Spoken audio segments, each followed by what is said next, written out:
In 15 minutes, Sheena Easton makes the first of her guest appearances with Crockett and Tubbs in Miami Vice. Now on BBC One at 10:10, the main news with Philip Hayton. A riot at Risley Remand Centre in Cheshire has caused extensive damage and forced the evacuation of 250 inmates. Tonight, 30 prisoners are still on the roof after attacking warders and wrecking cells. And victims talk about the shootings on Tyneside as police charge a civil servant with murder.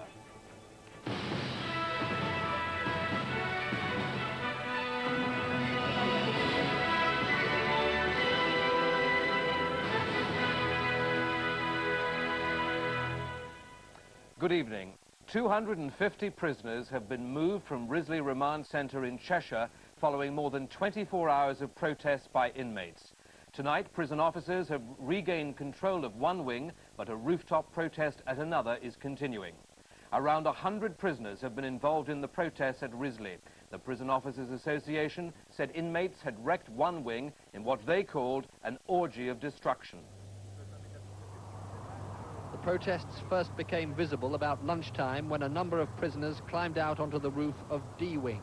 This was a demonstration against the authorities' decision to ban visits for the day, taken in the light of the disruption continuing out of sight in B Wing, where as many as 70 others were barricaded inside one floor of the building.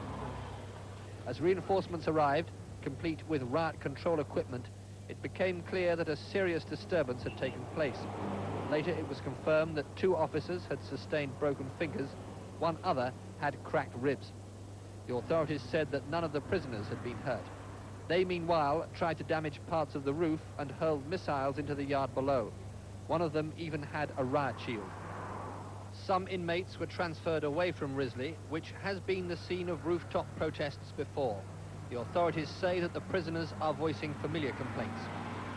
The usual concerns have been expressed about conditions, being locked up, food. This is normal in this kind of circumstance. Banners appeared during the afternoon as more joined the protest. Beneath them, 2 sections of Risley had been extensively damaged. No hostages were taken, but a member of the Prison Officers Association said that 2 of his colleagues only just escaped capture. The wardens had locked themselves in a cell for protection. As prisoners tried to break the door down, the 2 men were rescued by officers who managed to knock a hole through an outside wall and drag them to safety. The local Prison Officers Association highlighted that incident as the most dangerous in what it described as an orgy of destruction. It's a situation which we long felt would happen. We are in a game again of saying to the prison department, we told you so. And I wish to make this a matter of public record at this time. We are no longer going to tolerate having again to say, we told you so. Dusk came, the protesters on the roof of D Wing stayed, though the barricaded protest in B Wing is over. What remains is the ongoing concern about the crisis in the prison service. Risley was built as a showpiece remand centre in 1965, but within weeks the first prisoner had committed suicide. Designed to hold 500 inmates, at times the population has been almost double, putting pressure on staff and prisoners alike. At the moment, there are 600 men and 140 women on remand there. In a scathing report last July, the Chief Inspector of Prisons, Judge Stephen Tumim, condemned conditions at Risley as barbarous and squalid. Prisoners' groups welcomed his report as a devastating indictment of the centre, and they say very little has been done since to improve matters. Something should have been done to ensure that they were out of their cells for most of the day. They really ought to be entitled to activities, to education, to work if they want to, and just to a regime which doesn't keep them behind the cell door for 20 or 23 hours. The prison officers say the key problem is undermanning, and Risley isn't alone. It has to be recognised that the service has to be properly resourced and that law and order does not finish at the prison gate. If this continues, we're very, very much afraid that we will see a loss of life. Since last year's report, there have been 2 more suicides and several rooftop demonstrations.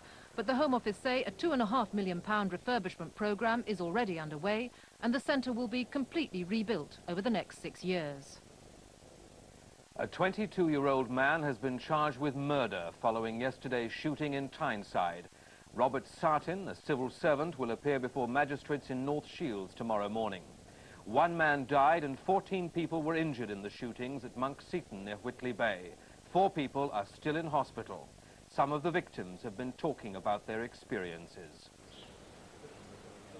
These quiet suburban streets, anonymous until yesterday, still show the scars. Many in Monkseaton tried to live on as on a normal May bank holiday. But Bob Wilson is one of nearly a dozen neighbours and friends now out of hospital bearing his wounds. The suddenness of the attack, which left him covered with shotgun pellets, has still not quite sunk in. I knew I'd been hit with something. I didn't realise at that time what. I knew my face was bleeding quite heavily. And my first reaction was I'd been shot and blown off my face off. I realised very quickly, once I saw myself in the mirror, I hadn't. So I wiped the blood up as best I could and came back out. As soon as I realised I'd been shot, I said, "Mustn't I been shot?" And I just ran into the back. You know, it's just unbelievable. You see it happening in films, but you don't, you know, visualise it happening to yourself. The local MP came to call while the police were continuing their inquiries. He said people should be banned altogether from keeping guns in the community. I'm going to say to the Home Secretary that there clearly has to be a further look into the whole question of the licensing of firearms and their custody. And the action that has been taken, obviously, self-evidently, has not been enough. Since the Hungerford massacre, automatic rifles like the one used by Michael Ryan have been outlawed. Pump-action shotguns are harder to own, but an unlimited number of ordinary shotguns can still be held on a single licence. For now, there's close attention on events in Monkseaton, but despite growing pressure for tighter controls, the government has signalled that there'll be no more changes in the gun laws. Today, Home Office Minister Douglas Hogg described the changes already made since Hungerford as very substantial. The Foreign Office are protesting to Czechoslovakia over the arrest of a British journalist during today's May Day celebrations in Prague. Czech riot police cleared the city centre after demonstrators started chanting "Freedom, freedom" and "Gorbachev is watching you." Dozens of protesters were arrested. The journalist, Misha Glenny of the BBC World Service, was punched in the face and held by secret police for 5 hours. In Turkey, there was worse violence. More than 30 demonstrators were injured as they tried to march through Istanbul in defiance of a ban on May Day protests. They threw stones, the police charged, then opened fire. In contrast, Moscow's May Day celebrations were relaxed and colourful. 150,000 people forgot more pressing problems as they enjoyed the annual parade in spring sunshine through Red Square. It's the high holiday of the workers' state, an official rededication of loyalty to the revolution and a chance for its leaders to enjoy the unclouded admiration of the masses. But while the marchers maintain their obligatory gaiety, this year's May Day comes at a time of doubt and change in socialist values. Popular dissatisfaction has produced a new brand of radical politicians like Boris Yeltsin, chatting in the crowd about his concept of new political groupings. And the May Day weekend brought counter-demonstrations this year, a vigorous gathering of activists calling for greater freedom of expression that's bound to trouble the authorities. Mr. Gorbachev's young granddaughter, though, kept her enthusiasm for the parade. What could be in doubt is how the Soviet Union will be celebrating May Day and who'll be leading the celebrations when she reaches the age of political awareness. Martin Sixsmith, BBC News, Moscow. In South Africa, a leading civil rights activist has been shot dead by a masked gunman outside his home in Johannesburg. David Webster, a 44-year-old university lecturer, had campaigned against the government policy of detention without trial. Colleagues say the killing was politically motivated. The Law Society has strongly criticised the Lord Chancellor's plans for the legal profession. The Society, which represents solicitors in England and Wales, said they added up to a dangerous accumulation of power in the hands of a government minister. After spending 3 months discussing the government's proposals, the solicitors called a rare bank holiday news conference to stress their concern. They're particularly worried that lawyers may end up being controlled by the government. They say that would be the effect of a new advisory committee planned by Lord Mackay. His proposals with his committee is that his advisory committee should be staffed by his men. It should be manned by his appointees. They should advise him, and his own staff would give him advice. And that would have dangers? Well, it must have dangers, we think, because that gives ministerial control of independent professions. The solicitors are also worried that they'll lose their conveyancing monopoly. Lord Mackay wants to allow banks, building societies and estate agents to do the legal work for their customers. But the Green Paper has some good news for solicitors. They'd be allowed to speak in the higher courts for the first time, just like barristers. The solicitors say their response is aimed at protecting their clients' interests. Critics say they're just defending their own interests. Lord Mackay plans to announce his legislation by the end of July. With 4 days to go to the Vale of Glamorgan by-election, Labour is flooding the South Wales constituency with campaign workers. In a poll published this morning, their candidate was 11 points clear. But the Conservatives say they can still win and won't change the nature of their campaign.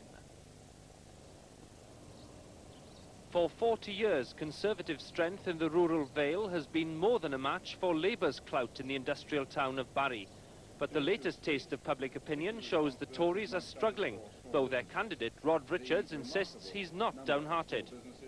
The Labour support at by-elections is always overestimated by opinion polls. It was certainly overestimated in Pontypridd by some 10%. Labour's John Smith is encouraged by evidence that traditional Tory areas are now less hostile to his brand of socialism. We would have called that bandit country in the old days. We'd have said that's not for us. But now, when you go into a place like St. George's and you see so many Labour posters, I mean, that's got to be first time since 1945 now. The voters' apparent readiness to swap Conservative for Labour provides John Smith with his main sales pitch. And I want you Conservatives who are confused and don't know what to do this Thursday. I want you to vote Labour, to make the right decision and vote for common sense this Thursday. And there may only be a handful of votes in it, so your votes could be crucial. Yes, well, you never know. Somebody's vote's going to be crucial. What about the family? Are they going to vote for you as well? I'm not quite so sure. Labour have been scoring on water privatisation and the health service.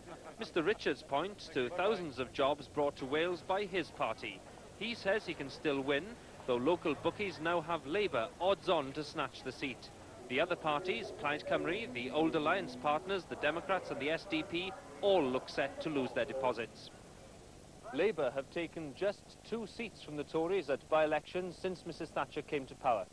Local Conservatives are now desperately anxious to avoid seeing the Vale of Glamorgan become the third this Thursday. It would, after all, rather spoil the Prime Minister's celebration of a decade in office.